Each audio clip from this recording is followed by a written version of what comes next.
ಓಂ ಘಂ ಗಣಪತಾಯೇ ನಮಃ. ಶ್ರೀ ಗುರುದೇವ ರುದ್ರಾಯ ನಮಃ. ಎಲ್ರಿಗೂ ನಮಸ್ಕಾರ ಸ್ನೇಹಿತರೆ.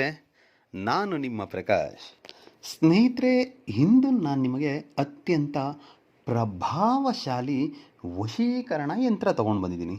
ಇದನ್ನು ಹೇಗೆ ಮಾಡೋದು ತಿಳಿಸ್ಕೊಡ್ತೀನಿ.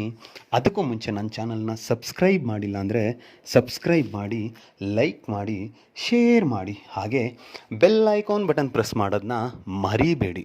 ಏಕೆ ಅಂದರೆ ಮುಂದೆ ನಾ ಏನು ವೀಡಿಯೋಸ್ ಬಿಡ್ತೀನೋ ಅದೆಲ್ಲರಿಗಿಂತ ಮುಂಚೆ ನಿಮಗೆ ಬಂದು ಸೇರುತ್ತೆ.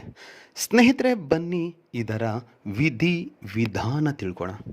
ಸ್ನೇಹಿತರೆ, ಮೊದಲನೆಯದಾಗಿ ಈ ಕ್ರಿಯೆಯನ್ನು ನೀವು ಮಂಗಳವಾರದ ದಿನ ಮಾಡಬಹುದು. ಸಮಯ ಬಂದು ಸಂಜೆ 7ರಿಂದ ರಾತ್ರಿ 12ರ ಒಳಗಡೆ.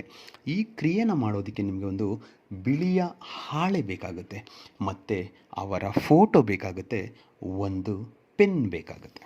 ಇಷ್ಟನ್ನು ತೆಗೆದುಕೊಂಡು ಮಂಗಳವಾರದ ದಿನ ರಾತ್ರಿ 7ರ ನಂತರ, ಮತ್ತು ಒಂದು ನೆನ್ಪಿಟ್ಕೊಳ್ಳಿ ಸ್ನೇಹಿತರೆ, ಈ ಕ್ರಿಯೆಯನ್ನು ಮಾಡುವಾಗ ಯಾವುದೇ ಕಾರಣಕ್ಕೂ ಮಾಂಸ ಸೇವನೆ ಇಲ್ಲ ಮದ್ಯಪಾನ ಮಾಡಿ ಈ ಕ್ರಿಯೆನ ಮಾಡಬಾರ್ದು. ಮಾಡಿದರೆ ನಿಮಗೆ ಸಮಸ್ಯೆಗಳು ಉದ್ಭವವಾಗ್ತವೆ. ಯಾರು ಪ್ರೀತಿಯಲ್ಲಿ ನೊಂದು ಬೆಂದು ಹೋಗ್ಬಿಟ್ಟಿದ್ದೀರೋ ಅಂತಹವರು, ನಮಗೆ ನಮ್ಮ ಪ್ರೀತಿ ಮರಳಿ ನಮಗೆ ಬರಬೇಕು, ನಾವಾಗಿ ನಾವು ಹೋದರೆ ಅದು ಸಮಸ್ಯೆ ಆಗುತ್ತೆ. ಅದರ ಬದಲಿಗೆ ಅವರಾಗಿ ಅವರೇ ನಮ್ಮನ್ನು ಹುಡುಕ್ತಾ ಬರಬೇಕು ಅಂತ ಯಾರ್ಯಾರು ಬಯಸ್ತಾ ಇರ್ತೀರೋ ಅಂತಹವರು ಈ ಕ್ರಿಯೆಯನ್ನು ಮಾಡ್ಬೋದು. ಮೊದಲಿಗೆ ಉತ್ತರ ದಿಕ್ಕಿಗೆ ಮುಖ ಮಾಡಿ ಕುಳಿತುಕೊಳ್ಳಿ. ಕುಳಿತುಕೊಂಡು ಡಿಸ್ಪ್ಲೇನಲ್ಲಿ ನಾನು ಒಂದು ಯಂತ್ರವನ್ನು ಕೊಟ್ಟಿದ್ದೇನೆ. ಆ ಯಂತ್ರವನ್ನು ಕರೆಕ್ಟಾಗಿ ಬರೆಯಿರಿ. ಬರೆದು ಆದ ಮೇಲೆ ಆ ಸಂಖ್ಯೆಗಳು ಏನಿದೆಯೋ ಅಷ್ಟನ್ನು ನೀಟಾಗಿ ಬರೆಯಿರಿ. ಬರೆದು ಮುಗಿದ ಮೇಲೆ ಅದರ ಕೆಳಗಡೆ ಅವರ ಹೆಸರನ್ನು ಬರೆದು ಪ್ಲಸ್ ಚಿಹ್ನೆ ಹಾಕಿ ನಿಮ್ಮ ಹೆಸರನ್ನು ಬರೆಯಿರಿ. ತದನಂತರ ಅದನ್ನು, ಅಂದರೆ ಇನ್ನು ಫೋಟೋ ಇರುತ್ತಲ್ಲ, ಫೋಟೋ ಹಿಂಭಾಗದಲ್ಲಿ ಮೊದಲಿಗೆ ನಿಮ್ಮ ಹೆಸರನ್ನು ಬರೆಯಿರಿ, ಪ್ಲಸ್ ಚಿಹ್ನೆ ಹಾಕಿ ಅವರ ಹೆಸರನ್ನು ಬರೆಯಿರಿ.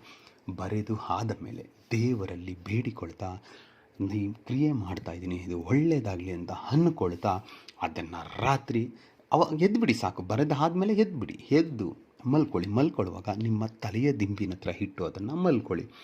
ಮಲಗಿದ ಆದ ಮೇಲೆ ಬೆಳಿಗ್ಗೆ ಎದ್ದ ತಕ್ಷಣ ಕೈ ಕಾಲು ಮುಖ ತೊಳ್ಕೊಂಡು ಸ್ನಾನ ಮಾಡಿ ಆದ ಮೇಲೆ ಟಿಫನ್ ಆದರೂ ತಿನ್ನಿ, ಇಲ್ಲ ತಿನ್ನೋಕ್ಕೂ ಮುಂಚೆ ಯಾವಾಗಾದರೂ ಸರಿ, ದಾರಿಯಲ್ಲಿ ಹೋಗುವಾಗ ಇಲ್ಲ ಅದಕ್ಕೋಸ್ಕರ ಅಂತಲೇ ಹುಡುಕಿಕೊಂಡು ಹೋಗಿ ಯಾವುದಾದರೂ ಹುತ್ತ ಇರುತ್ತೆ, ಹುತ್ತದ ಕೋಬೆಯ ಒಳಗಡೆ ಈ ಯಂತ್ರ ಮತ್ತು ಅವರ ಫೋಟೋ ಎರಡನ್ನೂ ಅದರ ಒಳಗಡೆ ಹಾಕಿ ಬಂದುಬಿಡಿ. ಸಾಕು. ಆಮೇಲೆ ನೋಡಿ ಚಮತ್ಕಾರ ಹೇಗೆ ನಡೆಯುತ್ತೆ. ಅವರಾಗಿ ಅವರೇ ನಿಮ್ಮನ್ನು ಬಯಸಿ ಹುಡುಕಿಕೊಂಡು ಬರ್ತಾರೆ, ನನಗೆ ನೀವು ಬೇಕು ಅಂತ. ಈ ಕ್ರಿಯೆನ ಮಾಡಿ, ಖಂಡಿತ ನಿಮಗೆ ಯಶಸ್ಸನ್ನೋದು ಸಿಗುತ್ತೆ. ಏಕೆಂದರೆ ಈ ಯಂತ್ರದಲ್ಲಿ ಅಷ್ಟು ಪ್ರಭಾವ ಇದೆ.